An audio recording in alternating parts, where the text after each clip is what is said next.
ఓం నమో వెంకటేశాయ.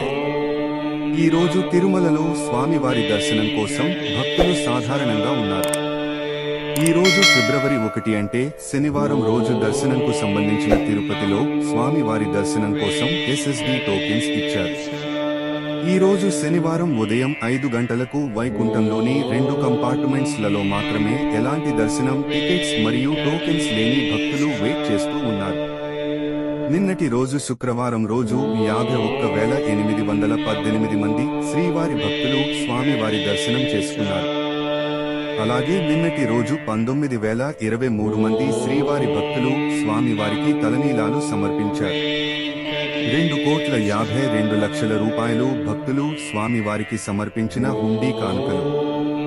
ఇక ఈ రోజు స్వామివారి సర్వదర్శనానికి అంటే ఎలాంటి దర్శనం టికెట్స్ మరియు టోకెన్స్ లేని దర్శనానికి సుమారుగా 6 నుంచి 8 గంటలలో దర్శనం అవ్వొచ్చు. SSD టోకెన్స్ ఉన్న భక్తులకు సుమారుగా 3 నుంచి 5 గంటలలో దర్శనం అవ్వొచ్చు. 300 రూపాయలు మరియు 500 రూపాయల వర్చువల్ సేవ దర్శనం టికెట్స్ ఉన్న భక్తులకు సుమారుగా 2 నుంచి 4 గంటలలో దర్శనమయ్యే అవకాశం ఉన్నది. ప్రతిరోజు తిరుమల తిరుపతి దేవస్థానం వారి ఇన్ఫర్మేషన్ తెలుసుకోవాలి అనుకుంటే మన ఛానల్ ని సబ్స్క్రైబ్ చేసుకోండి. ఇలాంటి విషయాలు తెలుసుకోవాలి అనుకుంటే ఈ వీడియోని కూడా లైక్ చేయండి, షేర్ చేయండి, కామెంట్ చేయండి. నెక్స్ట్ వీడియోలో TTD వారి లేటెస్ట్ ఇన్ఫర్మేషన్ కూడా తెలియచేస్తాను. Stay tune to our channel, don't miss. ఓం నమో వెంకటేశాయ.